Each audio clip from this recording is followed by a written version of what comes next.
கடவுளுடன் காலை வணக்கம். புனித மத்தேயு எழுதிய நற்செய்தி 15ஆம் அதிகாரம் 1, 2, 10, 14 வரை உள்ள இறைவார்த்தைகள்.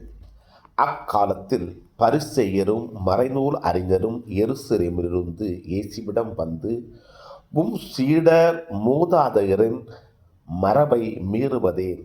உணவு அருந்தும் முன் அவர்கள் தங்கள் கைகளை கழுவுவதில்லையே என்றனர். மேலும் இயேசு மக்கள் கூட்டத்தை தம்மிடம் வரவழைத்து அவர்களை நோக்கி, நான் சொல்வதை கேட்டு புரிந்து கொள்ளுங்கள்.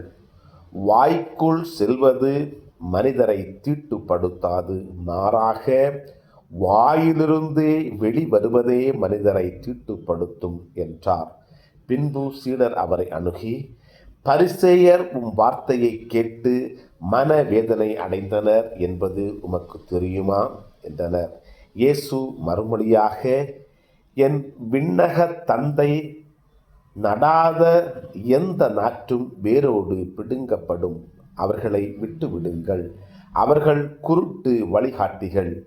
பார்வையற்ற ஒருவர் பார்வையற்ற வேறொருவரை வழிநடத்தினால் இருவரும் குழியில் விழுவர் என்றார். கிறிஸ்துவின் நற்செய்தி. இந்த நாள் இனிய நாளாக அமைய வாழ்த்துக்கள்.